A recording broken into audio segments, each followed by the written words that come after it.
You're gonna be fine. Just smile big. Okay, let's see.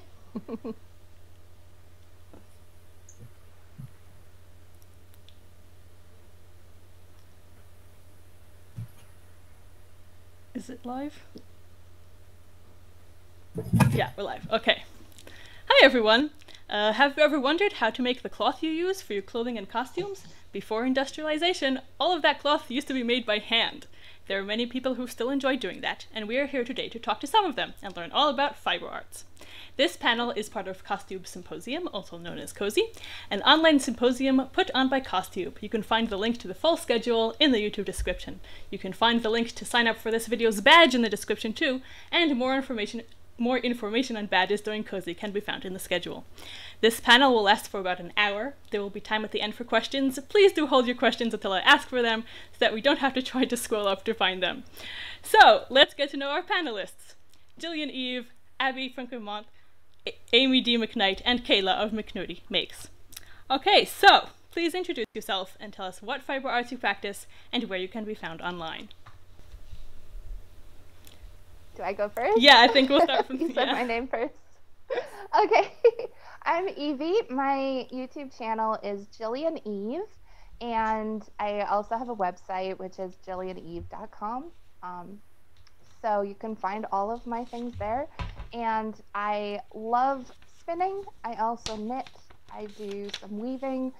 Mostly, I just really am passionate about making my own yarn and making things from hand-spun yarn. So that's me. Cool. Amy? Oh, sorry. Wasn't sure what direction we were going in.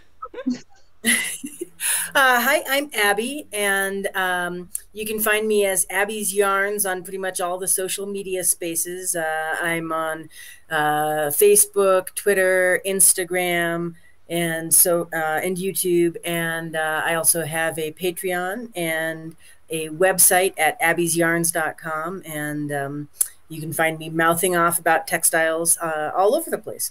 I have been spinning, weaving, knitting, crocheting, and sewing since I was a little kid. I grew up in the rural Andes of Peru, which is where I live, doing all of that kind of stuff. And I teach people spinning mainly virtually at this point during the pandemic, and love to talk about it.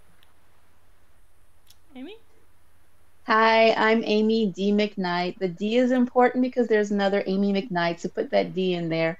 I am a weaver. I have been weaving ever since I was in elementary school, and I am a creative weaving teacher, specifically specializing in small looms. I tend to work on rigid heddle looms, but I also have been known to pick up a potholder loom, a frame loom, a tapestry loom, or an inkle loom or two. So my goal is I love to create cloth, but more than that, I love to teach other people how to create cloth themselves in a way that makes them the happiest. And you can find me at Amy D. McKnight on Instagram, and you can find me at Amy D. McKnight on YouTube. Okay, Kayla. Hi, sorry, I didn't want to interrupt. Yeah. Hi, I'm Kayla with McNerdy Makes. I'm McNerdy Makes on Instagram and YouTube, and I believe, Facebook. Don't use that one very often. I like to do tablet weaving, and I've crocheted, I think, 25 years now. I've crocheted a long time. I'm kind of getting more into some of the more complicated weaving, and so I'm not a brand new beginner, but I'm still in the beginning stages of my journey. So it's definitely interesting, and I love to talk about fiber arts. So, yay. And I'd just like to tell everybody that Kayla does a lot of recycling things. So maybe she'll tell us later more about recycling fibers and things like that. Okay. So what are the different types of fiber arts, different types of spinning, weaving, etc.? For instance, I have no idea what a rigid heddle loom is. So let's hear more about that. Amy, you want to start? Oh, sure. All right. So applicable to what I guess those of you who are watching us are, a rigid heddle loom is a wonderful way to get into making your own fabric. It's really cool to be able to, I guess, I'm not really into the costuming thing. That's the closest, making things more modern, but or fiber arty. But if you want to make fabric, if you want to really get some of the different textures of fabric that you might want as you're making different things, you can make your own cloth. And it used to be that you would need like a floor loom or something like that to be able to do that. But with a rigid heddle loom, you can make cloth that you can cut and make into clothing. It's very simple. You have warp, which is that black that you're seeing that runs up and down. And then you have weft, which is on shuttles that go right and left. And it's really not that complicated. Once you learn how to warp, everything else is downhill. And once you learn how to weave a little bit, you're going to get addicted and you're going to want to keep going. And so, yeah, I think that, if you're a spinner, weaving will help you be able to use up all that yarn that you're spinning. If you're a crocheter, you'll be able to buy more yarn if you don't spin or whatever, and you'll be able to use the things you're not going to use. I mean, weaving is just amazing. And sewing, oh my goodness, if you're a sewer, you just need to learn to weave so you can make that cloth and make exactly the type of fabric you want to use. So weaving is just amazing. Okay. Abby, you want to talk about? Sure. So spinning yarn is the term that is generally used for making yarn by hand from fluff of various types. There are fibers that grow on animals. There are fibers that grow in plant form. And generally speaking, these are twisted into long strands to make yarns which can be combined in lots of different ways to create different structures. And it's sort of the fundamental thing that you need to do in order to create most textiles, because for the most part, textiles require something like yarn to begin with. And it is also, spinning is one of humankind's oldest technologies, going back well into prehistory, tens of thousands of years. It's hard to say exactly how long, because not all textiles survive for tens of thousands of years. They may decay and that sort of thing. But yeah, it's pretty amazing. You can get started with very low tech setups, like just a stick. And you can get fairly complicated if you want to in terms of technology. There are spinning wheels that are, well, like Evie has one behind her. And there are also electric spinning equipment, spinning wheels that people make now. So there's a solution for any price point and any amount of space that you want to have. And it's a really intense pursuit to get into. It's really cool, because since it is about making the fundamental building blocks of other textiles, learning how to spin, in my opinion, teaches you so much about the materials that you're working with, and enables a whole lot of other decision making, in addition to just being fun and cool and playing right into all of the other ways that you can make make textile excitement happen. Okay, Evie, why don't you tell us about what you just showed us and also other things? I was being Savannah for Abby. All right, so yes, I started into knitting. That's what was sort of my gateway into the rest of the fiber arts. And so when I was knitting, I was purchasing yarn, of course, and I went into a knitting shop and they had some just loose fiber in a basket. And I saw that and I was like, what are people doing with that? And they said, well, this is a spindle and you can spin yarn. And so I just was really like, what? So I started spindle spinning, and I have collected wheels ever since. I have collected spindles ever since. I love the accessibility of spindles. I've, like Abby was saying, just a stick, gets you going with a spindle. And I've done polymer clay, spindle whorls, and different shapes and sizes. And also to really, I think, with spinning, you can dive into the historical aspects, and that brings in a whole new layer of fiber arts into spinning, where different cultures approach the solutions of creating yarn in different ways. And historically, at different time periods, people have approached it different ways. And so even within spinning itself, there are so many niches that you can kind of, and rabbit trails and everything that you can really dive down. Are you using a spinning wheel? What is the shape of the wheel? What is the method that you're holding your spindle? All of those things are so fascinating to me. And I have some replicas of existing tools that have been discovered. Some of these tools are hundreds of years old, so I've had them replicated so that I can play with them and do a little bit of exploring and kind of experimenting, experimental archaeology, if you will, with those different things. And so I think that's a really fun aspect of fiber arts, is that you really can delve into it in some really unique ways, and connecting that with costuming. I think that whether it's weaving or spinning, if you are doing the research of a costume to create, especially reenactment, if you're creating a persona, digging into as well the way that that cloth was made and the techniques of weaving and spinning and all of that, to get to that point, I think it gives a broader picture and a really good context for all those things. Okay. And Kayla, why don't you tell us about some stuff in some crocheting? And yeah, I think if weaving, for me, I know I started with tablet weaving, and I'm glad that I did that because I didn't need any kind of specialized equipment. For those that don't know what tablet weaving is, I should have chosen a smaller loom for this today.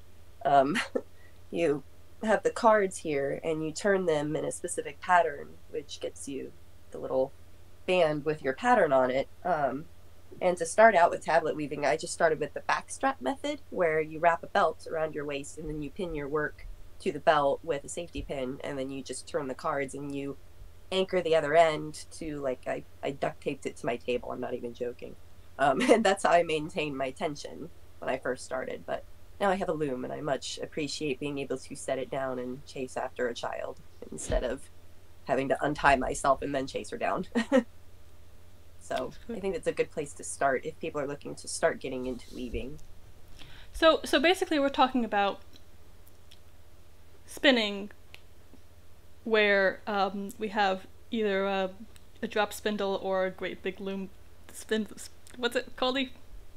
Spinning wheel. Spinning wheel. Spinning wheel, yeah, that makes sense. And then we have different types of weaving, which what you all just said. If I remember correctly, wait, this is the test. I have never done any spinning myself. It's something I would like to get into, but I have never done any spinning myself, unfortunately. So, Neither have I. Is carding considered a hobby? Like, do people do that for fun? Carding or carding? You like, mean to prepare the fiber? I would say that fits within fiber preparation. Mm-hmm. I would say generally that fits within fiber preparation, and it is a component of spinning yarn, because how you prepare fibers and how you process them to get them ready to spin can have a huge effect on what the experience is, as well as the product that is made. And also whether or not you can work with specific materials. So it is one of the rabbit holes that I think is often considered a subsidiary set of techniques and skills that people may be interested in for spinning. You may or may not find that exciting and engaging. Some people get really deep in that, and that's their primary focus as spinners, even, is thinking about the materials and like breeds of sheep, and are you using alpaca fiber, and can you blend these different fibers, and should you grow your own cotton or flax, and how do you prepare these things, and how do you combine them? And other people don't find preparation as exciting, and so Fortunately for them, there is the ability to usually purchase fiber that is ready to spin. And it's kind of like the same as how yarn users like knitters, crocheters, weavers, all of that sort of thing, may or may not be interested in spinning their own yarn, may find it something to kind of check out and be like, okay, now I understand how this works. And other people may be like, no, I totally want to micromanage the materials that I'm using in my weaving or my knitting or what have you. So. And okay, so does dyeing fit into that as well? That's like prep too. Yeah. Yeah. Yeah. Although that's I would a say whole you can kettle of fish dye too. fibers. Yeah, you can dye fibers, you can dye yarn, you can dye textiles, and you can do different things at different stages of the game, and it creates different effects. And so that is also a whole deep rabbit hole. You'll often find people who will specialize in one or the other of these pursuits. But if you spend a whole lifetime in fiber and textiles, I think like part of what's great about it is that you never run out of new content to explore, right? There's always another rabbit hole and more depth and nuance to the one that you're in. Okay, so why don't we segue into, so who would want, we have said now like what the kind of the options could be, who would want to pursue these different things, who would tend to or for the audience, who would be interested in pursuing these different fiber arts. And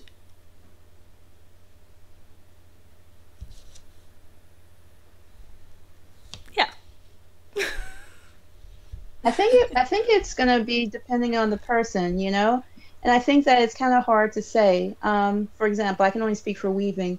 You have right brain weavers, you have left brain weavers. I am particularly more of a right brain person. I enjoy the creative side of things. I go for whimsy. I go for purposeful chaos in the things when I'm warping a loom, when I'm weaving. Here's some fabric that I just pulled off this has been washed and everything like that. This is fabric that I just pulled off and washed this morning. And it's not perfect. I have different colors. I have different things. And I did it because I enjoy it. Now, on the other extreme, there are people who would really enjoy the information that's found in this book, where you go through the structures of weaving very methodically. And so I would say that it's just like crocheting or knitting or whatever. You have people who love the creative out-the-box crochet, and then you have the people who want to follow a pattern and have that pattern go through the entire scarf and it looks perfect. And so I would say for me specifically, or for weaving, the main technical thing that you have to be willing to do is the warp, because you have to get that warp on there good. Now, once you get the warp on there, once your tension is right, once you understand those basic mechanics, then you can do a whole lot of different things. And my goal in life as it comes to weaving is to encourage the right brain people, because in the weaving world, there is a lot of left brain, it seems more left brain. It doesn't seem as inviting so much sometimes for right brain people specifically. But my goal is to really encourage the right brain people that you can do this. You can have fun. You can enjoy the process. But the most important thing I would say is just to, if you're a person that likes math, if you're a person that likes structure, if you're a person that doesn't mind a little bit of tedium, because the warping process can be tedious, but if you learn to love warping, then you will be you'll have fun. You'll have fun. And once you understand those basic things, like how to warp a loom, and with a rigid heddle loom, you don't have to. There are multiple different ways to warp the loom. There are different ways to do a lot of different things. So you have options. But you don't have to start out with a rigid heddle loom. Just like Kayla started out with card weaving. I actually have a loom that I gave away the plans for free. I'll pick it up in a minute and show you, but it's called a common thread loom. It's a rift on the potholder loom, but it allows you to be able to do pin loom weaving, potholder loom weaving, and bias weaving that I think Abby's probably familiar with down there. They do the weaving on the bias. And, I gave it away free, the plans, and there's a lot of different cool things you can do with it. But you can start right there because all it is interlaced, over, under, over, under. That's it. You're doing that one way or the other in the different ways that you're doing it. So I would say that there are places in weaving for everyone, but it does take a little bit of math. So just a little bit of math, not a ton of math, just a little bit. So if you're willing to do a little bit of math, you're good. Could you just say the name of the book that you were showing before so that people can maybe look for it? Sure. This is the Hand Weaver's Pattern Directory. I'm currently working my way through that book. You're not supposed to be able to weave 4-shaft style weaving on a rigid heddle loom. However, I love doing what you're not supposed to do in general as it comes to fiber art. So I am weaving all of these. It'll take me a couple years to weave all 600 4-shaft style patterns on my little loom back there, but I'm doing that because that loom is a whole lot cheaper than buying a floor loom. And Abby will probably be able to attest to the fact that you can do some amazing things on simple looms, and that's what my goal is, to teach people how. And it helps that left brain side of my mind to strengthen so that the right brain side doesn't take over. Okay. Abby, you want to show us what you were bringing there? So I just grabbed a couple of things that are from the area where I live in the Cusco region of Peru. And the first this is a fairly typical backstrap woven Andean textile, which is I'll just throw out the jargon real quick, which is warp faced pickup. And so and this is a traditional pre-Columbian type of weaving that is still done, and it's got a whole lot of different structures and so on in here, and there's a lot of interesting things. And I would agree with you, Amy, it takes math, but the approach to math in Quechua culture in Peru is not the same as what it is like in the industrialized world.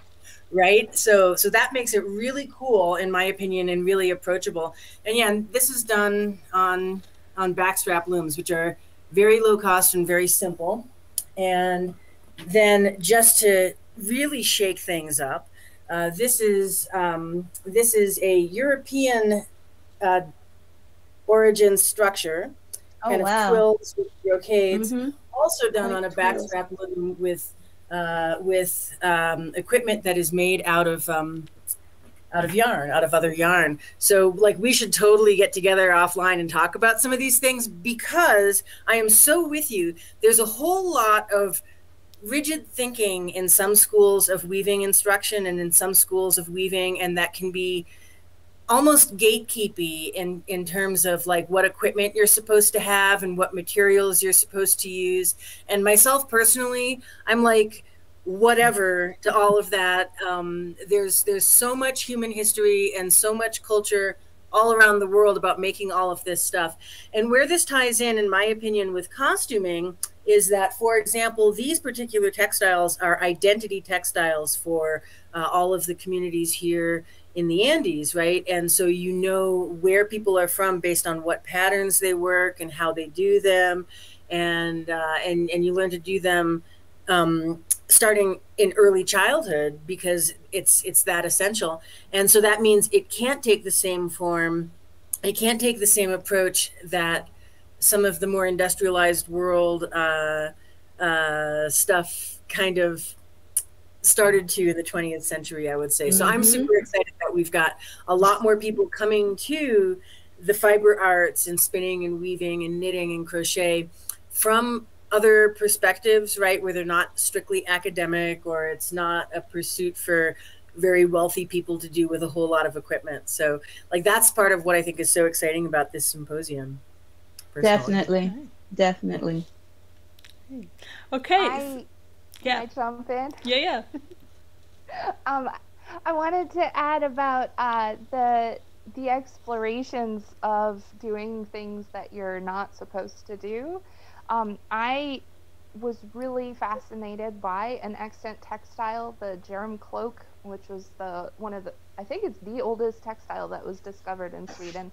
And I was really intrigued by it because it had a houndstooth pattern, and this thing is like really really early pre-medieval. So I was super interested in that houndstooth pattern, but the thing is that people at that time didn't have these big fancy multi-shaft floor looms, and so I thought, how did they do this? And I wanted to approach it just in a way of figuring it out with what equipment I had. So I just want to say that there's a space for people who are exploring at home, having fun, doing research, like a lot of the spirit of costuming is. You're using the materials that you have access to. You're exploring, you know, different things through research, and it doesn't have to be so rigidly, you know, this material was existing at this time. It can be, and there is a space for that, but there's also a space for us at home. So, you know, I came up with this. I just made this scarf on my rigid heddle loom, and I incorporated a string heddle to do the things I needed to do to make this happen. But the other exciting part of it for me was that I was able to get the information of the actual yarn itself and what the diameter of the yarn was in the original textile. And because I could spin, I could create that yarn myself. And I didn't have to go to shop after shop after shop looking for an equivalent yarn.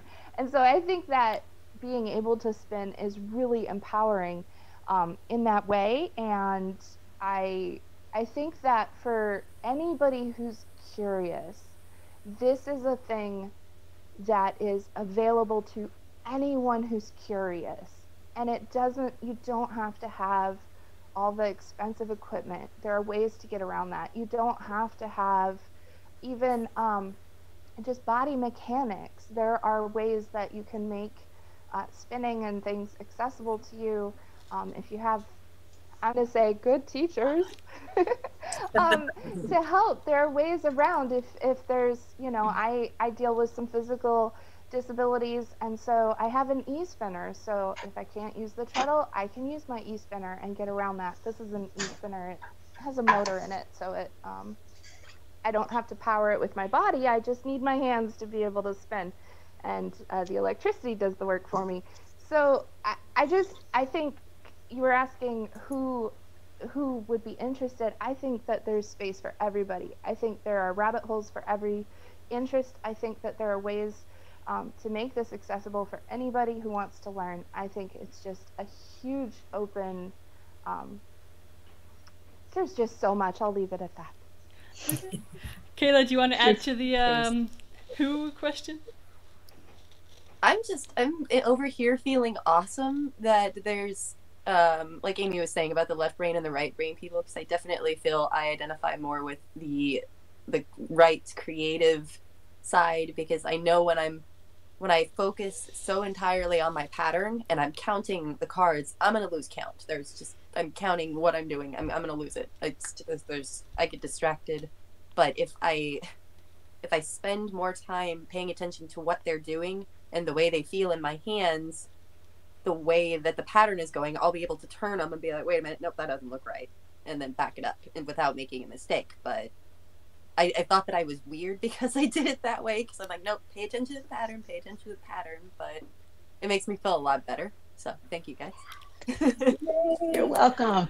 Okay. Welcome to the Right Brain. Yes, Right Brain Club. Okay, so let's get a bit into what is the actual equipment that you need to get started with in the various disciplines. Kayla, do you want to start? Because I think you've spoken about that a bit, about the taping it to a table. Yeah, I showed off the loom already. I guess the only other thing I got on hand nearby is a crochet hook. That's all you really need anyway. I mean, crochet and card weaving, like I said, getting started. I'm starting out simple. I was talking with Evie, though, a few days ago about trying out a drop spindle for the first time. I feel like that's a lovely place to start for people that want to get into spinning. So that will probably be my next area of exploration. So So I assume that like a drop spindle would be cheaper than a spinning wheel, which would be. Oh, It yeah. depends. Oh, well. it depends. Please elaborate. Oh, really? It totally depends. I have spinning wheels that I have paid as little for as absolutely nothing, and then I just had to kind of make it work and find resources to figure out how it was supposed to go, but people were going to throw them away. And I have drop spindles that I have paid hundreds of dollars for. So it depends, right? It depends on so many different things. But I usually get people started with a stick and some fiber. I have a video on YouTube called "How to Make Yarn with a Pencil," which I think is about as down to earth and low tech as you can go. And I've got classes that I do that start people off with absolutely nothing, so that they can figure out what level of investment they want to make in tools and equipment. And you really can do so much with basically nothing. And people have, right? So there's a whole lot there. But at the root, you're going to need some kind of fiber, some fluff to spin, and something to store it on, and possibly help you with twists. So yeah, I think spindles are super approachable because they can be incredibly affordable and incredibly easy to make, even if you don't have the ability to go buy one. But the thing that really makes a difference, in my opinion, is to be able to find somebody who can show you the initial steps and get you kind of up and running with, how does this even work? I think that is the make or break thing for a new spinner, in my opinion. So finding a teacher. Yeah, I think. What do you think, Evie? Abby's a great teacher. She's So is inspired Evie. me a lot. So to get started, absolutely, I agree. A stick. I think that the tricky thing about spinning wheels, particularly in the United States, is that there are a lot of wheels that are really enticing, and they look beautiful until you show up and actually try to make them spin, because there are so many wheels that are worn out. There's even sneaky ones that look like spinning wheels, but they were intentionally made to be decorative and not actually spinning machines. A spinning wheel is a machine, and it has to be able to function. And so I think that can be tricky. I think starting with a spindle is a great idea, because once you understand the concept of what you're doing, you'll be able to look for a wheel in a more informed way before making a huge investment. And as far as the spindles that are very pricey, a lot of that has to do with investing in the craftsmanship and keeping alive the people who are the makers, the people who are doing the wood turning and creating these tools that can be very specific, and they need to be balanced, and they need to weigh a certain amount, and so investing in the makers that are providing that equipment, I feel, is important. If there are the means to do that, that's a good thing to do. If you don't have those means to do that, then yeah, a stick. you can I remember when I started spinning, it was kind of very common. We would get those AOL CDs in the mail, if anyone is old enough to remember that. And we would put those AOL CDs on a pencil or a dowel or something, and that would make a spindle. So even just doing a DIY spindle, I have a couple videos. I just did a video about making spindle whorls out of polymer clay. So yeah, you can get the things you need at the craft store if you want to make your own equipment, or you can get as fancy as the very, technical, highly engineered e-spinners, which are also amazing. So what do you need to get started? You need a desire to figure it out. That's the ultimate thing. That'll get you there. If you've got the desire to figure it out, you'll get there. Okay. Amy? I would say that I put this out right before COVID hit, and it was pretty amazing. This is the common thread loom that I was talking about, and you can make this with office supplies. And the pattern is free online. There's actually, you don't even have to sign up for anything. You can just download the pattern, And on this loom, you can weave three different type of ways. You can weave potholder style, you can weave diagonal, you can weave pin loom style. And this is made from wood, but you can make this with cardboard, push pins, glue. That's all.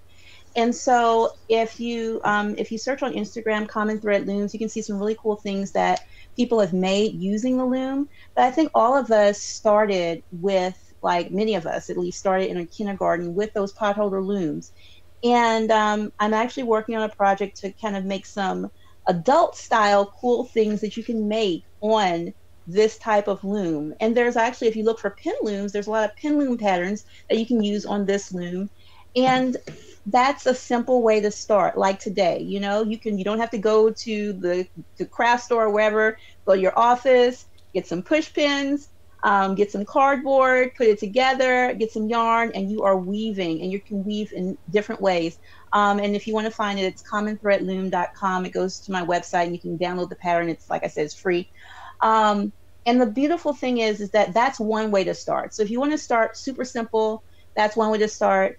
I tried card loom weaving, to be honest. I could never get the turning right, so I can't talk too much about that. But card loom weaving is also a really nice way to start as well, because you can make cards out of index cards, playing cards, really simple. You can be going today if you wanted to look up card weaving or tablet weaving, and you got a deck of cards and some yarn, you're good to go. Rigid heddle looms, that's another way that you can go, and you can they're more expensive than like a needle and thread, but they can do a whole lot, and you can weave yards and yards and yards. I personally can have woven up to 9 yards of fabric. That's kind of pushing the envelope a little bit on a rigid heddle loom. 5 yards is about what they are best at. But yeah, this is a Becca, and that is one of the more inexpensive looms. It's the loom that I use in my teaching classes. But you can get looms that start at maybe about $120. They go all the way up to almost $1,000, depending on how big of a loom and what the brand is that you want to get. But there's a loom for every budget. But I would say that if you've never tried weaving before, here's a great way to start, or go to Walmart and get or Target or wherever you want to go online and get a potholder loom. You can do some fun things that are adult things with potholder looms, and your kids will be happy too. But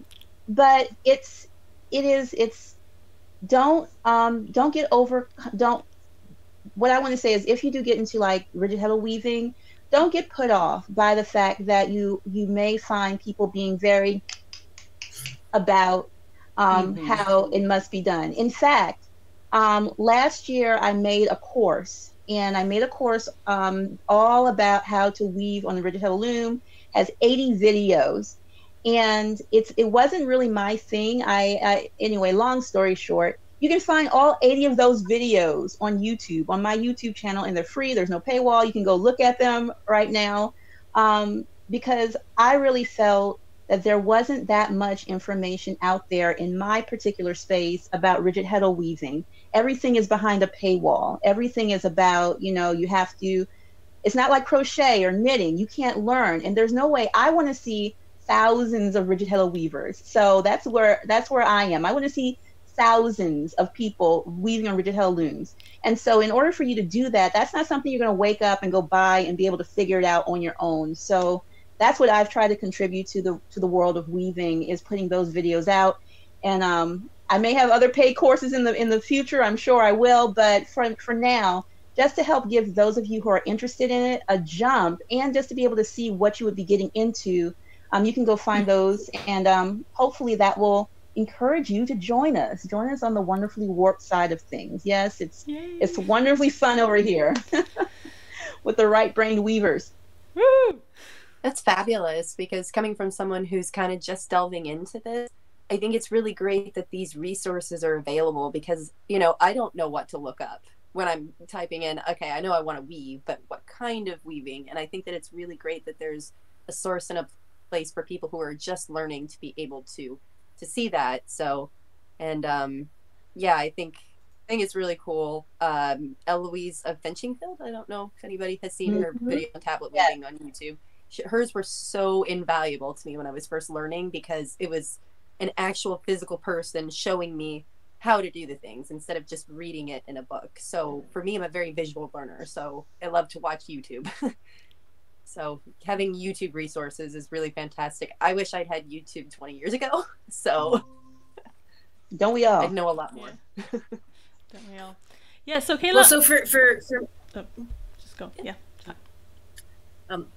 For me, my parents were textile researchers, were anthropologists with a textile focus, and they wanted to prioritize and elevate people's awareness of a lot of the indigenous weaving techniques that were being investigated by people who were not indigenous, did not have the cultural context for it, and they were sort of disassembling those things and being very academic and ivory tower about how that stuff was made. And my parents wanted to say, well, how about we actually just go ask people who are experts, listen to what they say, and treat them like the experts in this that they are, which was super controversial in the 60s and 70s when they started doing all of that.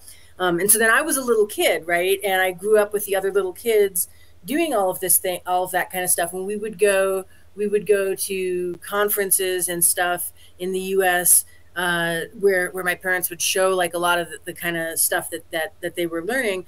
And there were so many people who were just, like I was saying earlier, super gatekeepy about it. Well, you're going to need this and this and this. And it would be about the jargon and about the money you had to spend in equipment and like all of this kind of stuff. And it was so upsetting to me as a little kid who was learning to weave in traditional ways that didn't involve any of that. And like, I think what is so great about the world now in 2021 is that we have so many people who can have good platforms on things like YouTube and with blogs and whatever, and put out information that is generally available to get started and to figure out where you want to make your entry point into all of this kind of stuff. And it's super exciting for me to connect with all of you here. Definitely. Yay. Exciting. Yay. So, Kayla, I did want you to talk a bit about recycling in fiber arts and how that can be done Yes. and stuff. I am kind of in the research phase. So I think we're all aware of how much polyester clothing goes to the landfill every year, billions of pounds. It's a lot. So my research kind of focuses within my channel and within McNerdy as a whole on recycling and sustainability. So I'm looking for a way to recycle all types of fibers. I know a lot of people can recycle wool or recycle cotton, any kind of natural fiber they work with. But what I'm particularly interested in is finding a way to recycle the fabrics that no one wants, the ones that go to the landfill and take up all the space. I mean, obviously, I probably would be making clothing out of them. It's not exactly safe to have a bunch of different blends of polyester that could possibly get set on fire. I know there's really strict regulations with like children's pajamas and things like that. So, but what I'm looking for is making like wall hangings or rugs and things like that. So I'm kind of in the research phase of the breakdown process of the fibers of the clothing, and then the process of attempting to spin them into a new usable kind of yarn or thread or something like that. So still working on it. I'm still doing everything by hand at the moment, so I don't have any equipment for spinning of my own. So I'm still kind of just playing around with the fibers, trying out some different methods. I did the worst thing ever. I put a piece of fabric through my paper shredder to see if it would shred. It worked. It worked? But I've had to spend a while picking little bits out of my shredder. So I need if anybody has any ideas of machines that are not $4,000 that will shred it up like wool, I've seen machines like that, but they're like $4,000. So I don't have that right now. So if anybody has any ideas on how that can be broken apart a little easier, that would be helpful. Let me know. So go follow Kayla for further adventures in fiber recycling. Okay, shall we take some questions from the chat? Let's see if... Okay, I think we have to give them a bit of time to like think for the lag to catch up with itself. I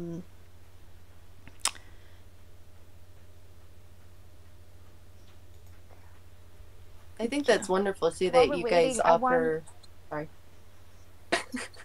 Oh no, I was just gonna say just another connection to the costuming, just for people to think of.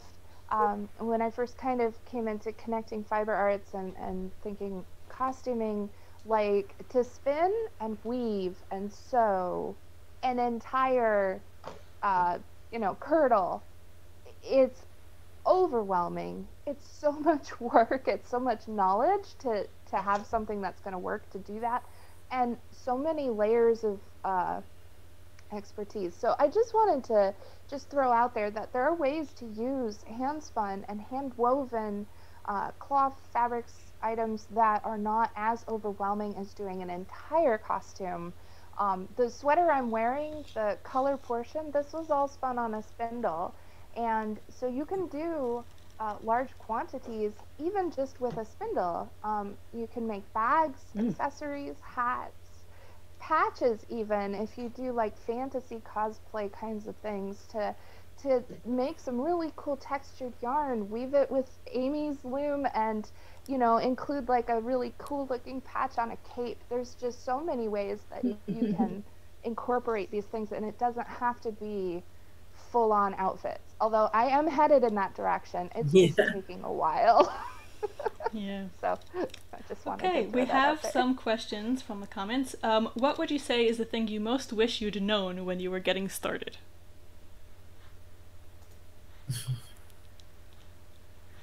That this was limitless, that there was not going to be enough time in my whole entire life for me to explore every possible textile thing that I want to, but that it was never going to be boring, that there was always going to be more out there. Anybody else? I think it's good that I didn't know how much money I was going to spend and how it was going to send me down this rabbit hole. Yeah, I think it's good. I didn't know that, nor my husband, because you can go down. But no, seriously though, you don't have to spend a lot of money in order to do this. You can do it really, really inexpensively, but it will suck you in. I will say this is the best addiction you could have, though. There's a lot of things you can be addicted to. I say be addicted to fiber arts and yarn and making cool stuff. It's amazing. So I didn't know how addictive it would be.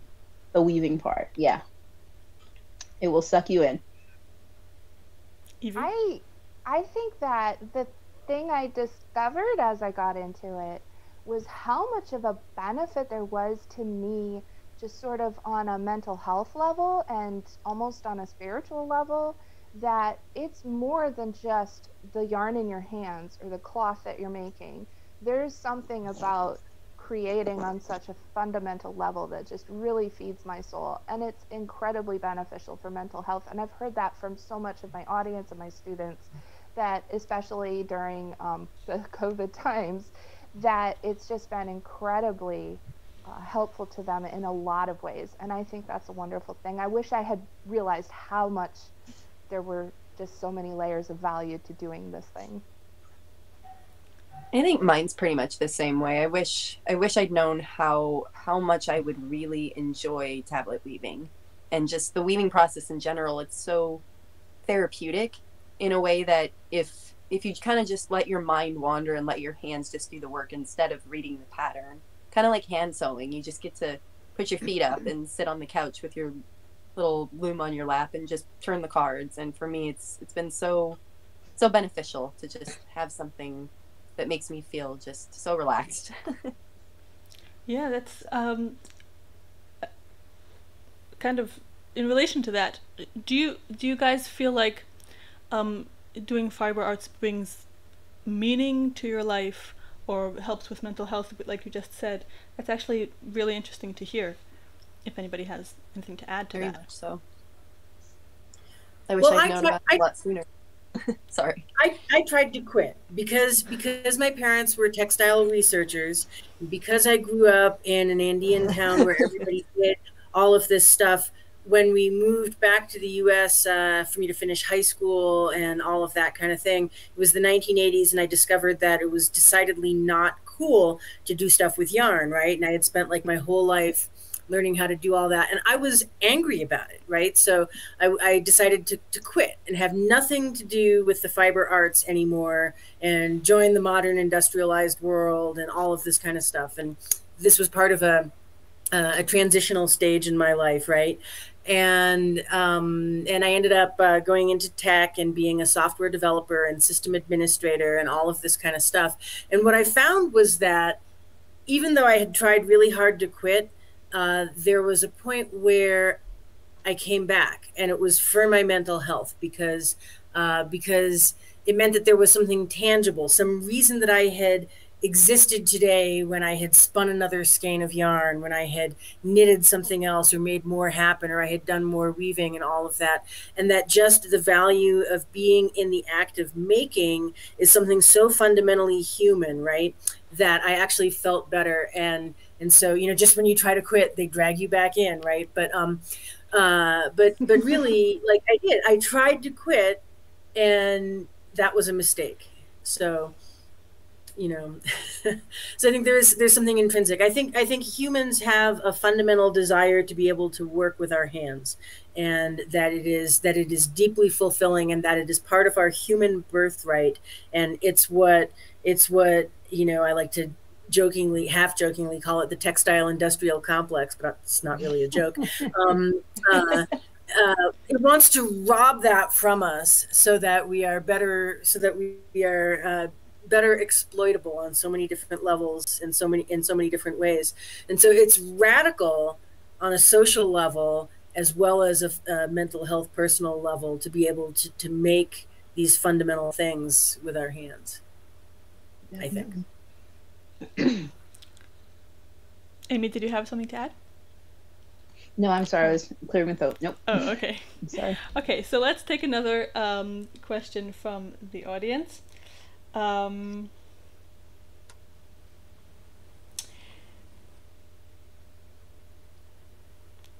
Do you always need wool for these fiber arts? I'm allergic to wool. Nope. Nope. Yeah. Well, I have some. This is just within reach. This is acrylic, or no, sorry. This is eco nylon. And so it is a nylon that is able to biodegrade in landfill conditions. And then there's also some fiber in here that is rose fiber.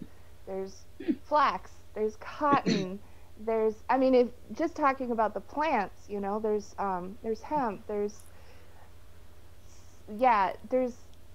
so many. What's that, Abby? So many things to spin. That's silk. Oh. Silk, yeah. Yep. And back to the animals. There's silk, there's alpaca, there's yak, there's camel. There's actually some camel fibers in this. There's mohair and cashmere from goats. There's so many different things. I know people who brush their cats or their dogs and spin from that. You can, if there's an allergy, there's a way around it. There's so many things to spin. So I would say, please don't let that stop you if this is something you really want to pursue. Yeah, and on that note, if anybody tells you there is only one true way to get started in any of these pursuits, don't believe them, because whatever your circumstances, whatever your needs, whatever is available to you, there is a way to get started with spinning, weaving, knitting, crocheting, sewing without all of that stuff. There's no one true way. Exactly. Okay.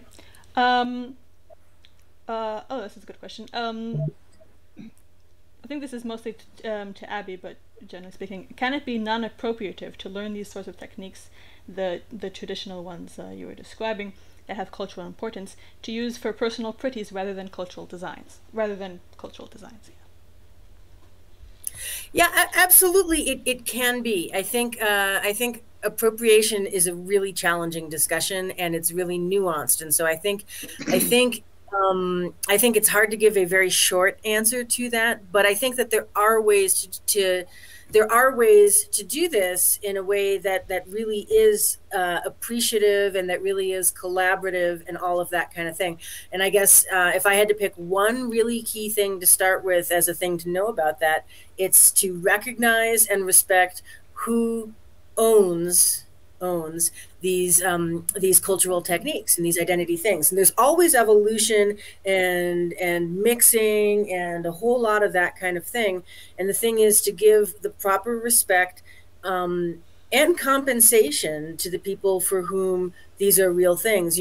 So my colleagues who I grew up with in an indigenous Andean community have kept these techniques alive through 500 years of colonization, and it's their thing, it's their stuff, right? It's not mine. So even if they ask me specifically to go out and do the job that they want to see done by an English speaking person in the USA representing their stuff, it's on me to be like, no, go learn this like at the root and respect the people that it comes from.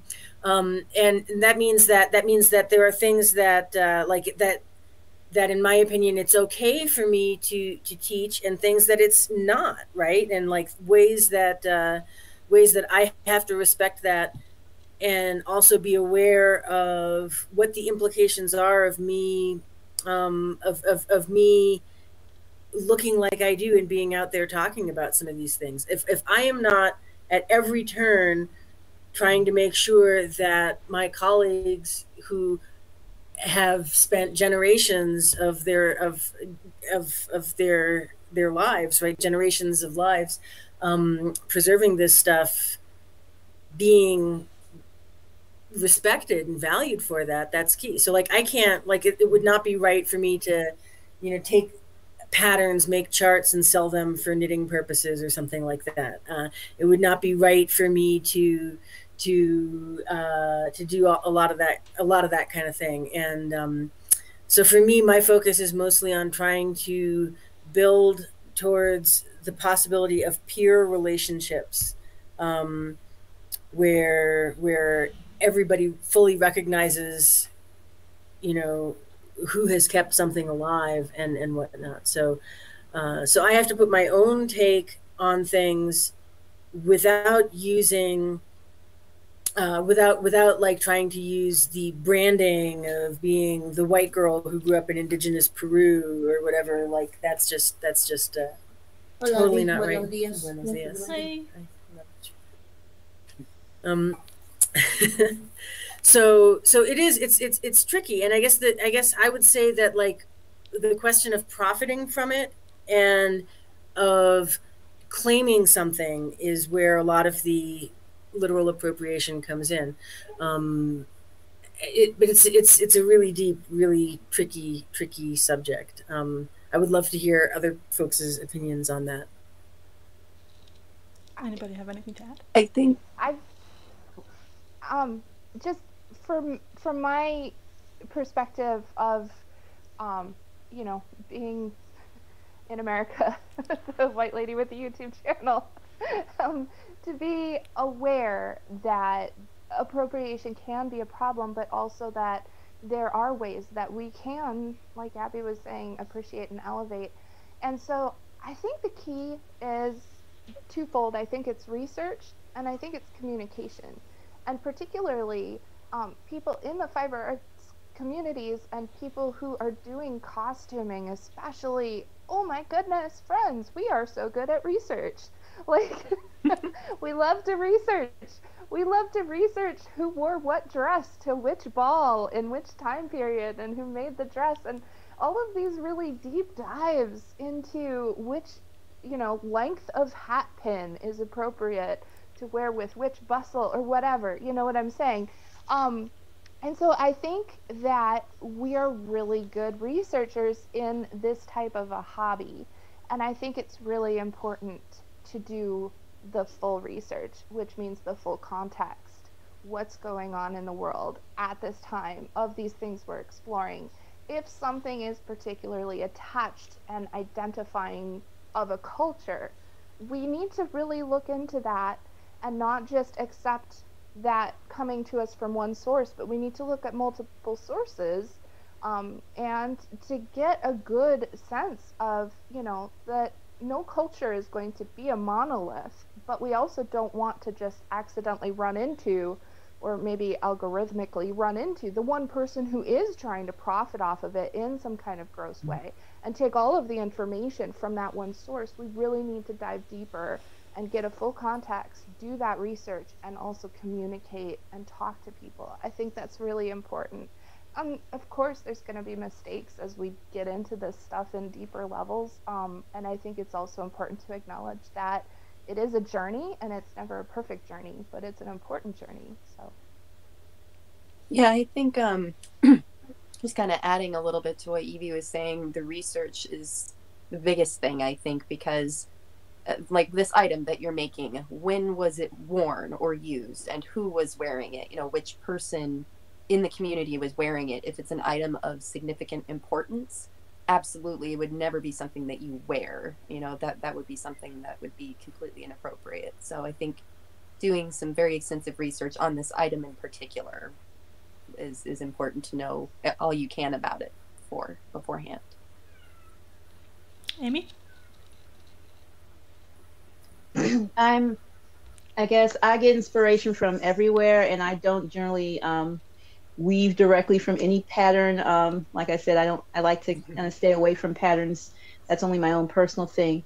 I think it's always in your intention and to be respectful. That's the thing. You know, the golden rule, do unto others what you'd have them to do unto you. If you wouldn't want someone to take your stuff without giving you proper credit for what you've done, the work that you've put into it, your intellectual property, then, you know, you wouldn't want to do that to someone else, whether or not they have the means or the ability to come after you or not. So, you know, practice the golden rule. That's the most important thing. Yeah. I'd really like to add just one more thing to the flip side of this, because I think, and yeah, this is a huge conversation. We're not going to cover it all right now, but I think that the intention to not appropriate is really important. But I think that there's a flip side where we can be too scared of possibly appropriating that we don't explore things, and some of these fiber arts are dying.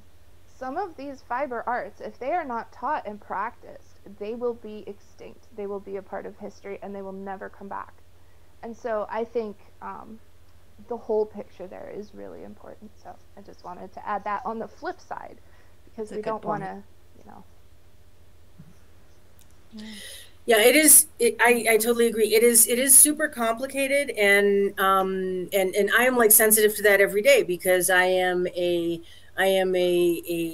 white lady who grew up in indigenous communities in the Andes, and a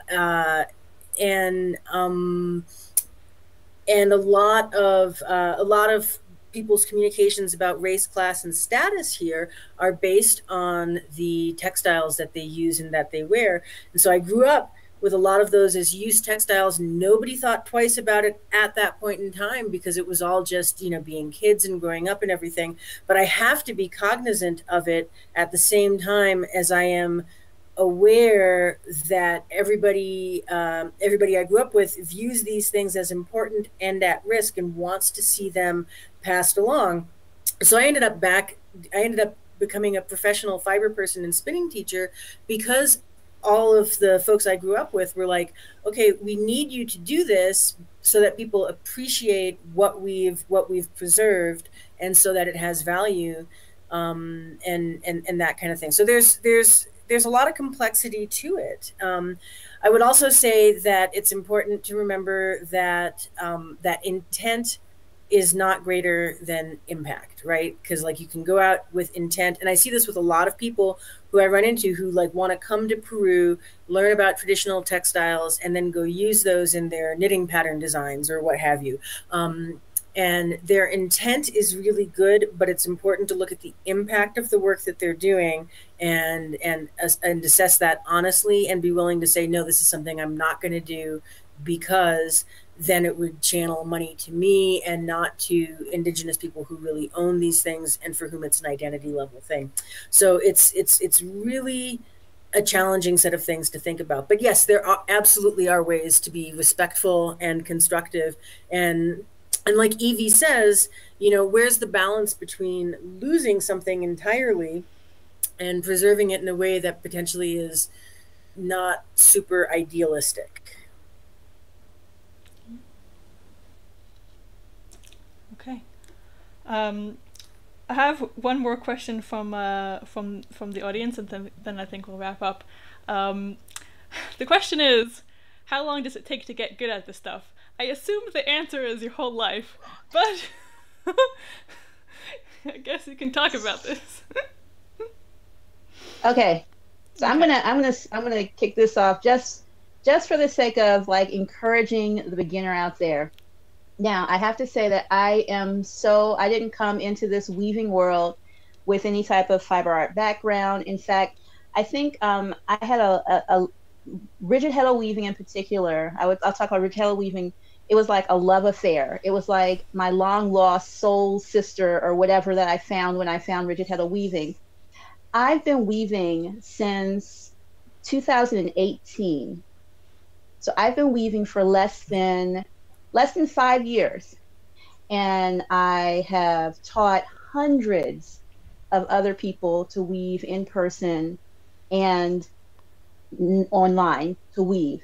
Now, when I first got my loom, I worked my loom every single day for like 30 days. I wove every single day for 2 months. And so I just want to say that I have people who are in my paid membership who've been weaving for like 20 years and they don't consider themselves experts when they are. Like they're rock stars. They are rock stars. I'm like, why are you here? Why are you paying me money? My goodness, I need to pay you money for being in this group with me. Oh my goodness. So I want you to embrace the fact that from the moment you start, you can be amazing because what you're making is amazing. Now, if you're saying on a scale of perfection in the traditional world, then yeah, it's going to take some time to become perfect. But are you going to do this as a vocation, or are you doing this as a hobby that you enjoy? And if you're just trying to do this as a hobby that you enjoy, if you jump in it with passion and energy, then you can become quite proficient in a few months. I went in the first 6 months, I was going around and helping and doing demonstrations in my local community and had helped dozens and dozens and dozens of other people try rigid heddle looms, and I hadn't been doing it for a year. So just don't let anybody else's external goals or external set of rules say that you have to be whatever perfect. When you're happy with your work, then you're happy with your work, and you judge you. Don't let someone else judge you, because as long as you're happy with it and you're enjoying the process, then you are an expert at that point for you. Maybe not the perfect expert, but you're doing well for you. So you can go from zero to teaching many people, maybe not, but you can go from where you are to being able to teach someone else who's behind you in a few months to a few weeks. That's what I would say. Yes, if you love it. That's where I'm at, I think. Oh, I'm sorry, Abby. Yeah, I think that you shouldn't put a time limit or time restraint on yourself. For me, 2 months ago is when I did my first tablet weaving project. 2 months ago. This is only my third one ever on this loom that I'm working on right now. So it's not, you get to the point where you psych yourself out. As long as you do your research ahead of time and know, hey, that pattern's probably going to be a little bit over my head. I'm thinking brocaded stuff is a little bit too complicated for me right now, but I just jump in and do the thing. Don't let your own head get in your way. Exactly. Like for me, I think it's like I would give the same answer to this that I would give to somebody who says, well, how long is it going to take for me to learn how to cook food that I'm willing to eat? Okay, you know what? Like you can go into the kitchen for the very first time right now and make something that you want to eat as soon as it's done. And so that's like 20 minutes from now, right? Or you can pursue an entire curriculum in being a renowned chef or whatever. And it's all part of the same whole thing. So like Amy says, it's about what are your objectives and so forth. But I find that sometimes people are hesitant to get started because they feel like they're going to have to invest so much time before they have something that they can use. Don't worry about that, because inside of a week, you can be spinning yarn that you really want to use. You can be totally up to speed. Like right now, I have two different students, one of whom started to spin in September 2 years ago, September 2019, because she wanted to learn how to spin cotton to weave reproduction fabrics of Acadian cotton Oh my quilts. goodness. And so this was a specific thing that she, as a quilter, wanted to learn how to do. And this was a fairly specific and technical set of things with a lot of stuff in it. And in less than 2 years, she is doing that project. And that has involved finding the appropriate materials, potentially growing some, spinning them, finding different equipment, learning to weave, learning to dye, all of these kinds of things. That's very intensive. And in less than 2 years, she is at that point. And I have another student that started cold from absolutely nothing in January, and by the end of April, she was designing yarn for the exact sweater that she wants to knit and a lot of that kind of stuff. So, I mean, it's all about what your goals are and how you want to approach them. Evie? All of that. I think just in general, as a culture, we need to celebrate the stuff we produce as beginners. I think we need to celebrate the mess, because we are so used to seeing Instagram where, I mean, things are so curated and edited and filtered, and we need to embrace that beginnerness, because that's the really cool thing about yarn that I've found from a spinning perspective, particularly if you use that yarn in weaving. You know, I mean, if you're trying to do a garment and there's gauge, there are some other layers to that, but you can throw some yarn into a weaving and have it look really cool. Mm-hmm. And that could be your first yarn you ever spin. So I think we need to celebrate and not compare our point in the journey to someone else's different point in a different journey. You know, like if you have a goal that you want to achieve with the fiber arts, make a plan for achieving that goal. Get some community to help you, get some teachers to help you, put in the time to practice, and you're going to get there pretty quick. So I wouldn't and even if it looks messy along the way, appreciate that mess, because it's beautiful. You're never going to make that mess again. You're going to be an expert in a few months after practice. Expert in messes. So yeah, just get started. Right. Okay. Okay, so let's wrap up. If somebody were to go from this panel straight to find your content on teaching fiber arts on the web, where would be the one place that you would recommend they go look now? Should we start from Evie? Okay. My YouTube channel is Jilllian Eve. My Instagram, how about that? My Instagram is Jilllian Eve FA. That stands for Fiber Art. And if you go there, I have a link tree, and it's got everything for me. It's got my YouTube channel, my Patreon, my website, all of it. So that'd be a great way to find me. So Jilllian Eve FA on Instagram or YouTube. Since we're already on YouTube, it's just Jilllian Eve. Yeah. Amy? You can find me at my name, Amy D. McKnight. I'm most active on Instagram, although I'm trying my best to be better on YouTube. And in my Instagram bio, you'll find a link for the Common Thread Loom. I thought it was there already. I just put it there, and you can go there and download the Loom and be weaving this evening or tomorrow morning, depending on what time it is for you right now. But yeah, go there. I'd love to see what you're making. Tag me if you make anything with the Common Thread Loom. Abby? I am Abby's Yarns on pretty much all the social media spaces. That's ABBYSYARNS. So you can find me on your preferred social media space, and most of them linked to all of the other kinds of things. AbbysYarns.com is my website, and it has a blog and stuff for sale and all of that kind of thing.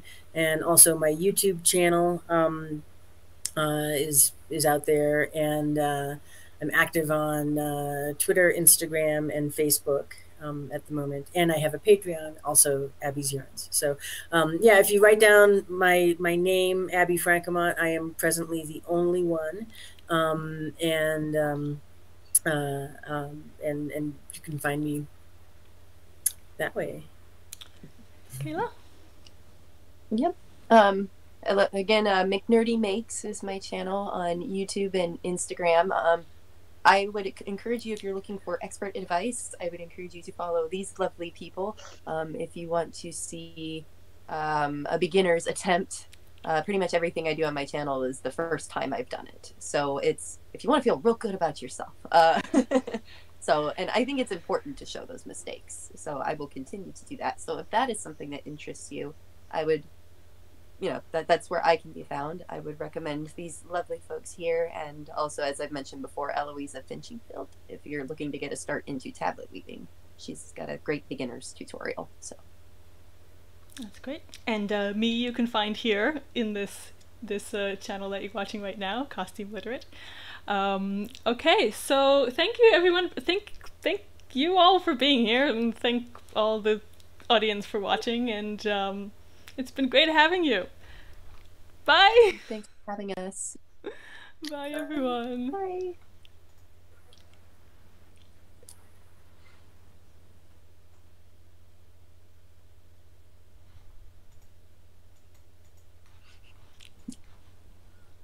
It's okay. We were just waiting for the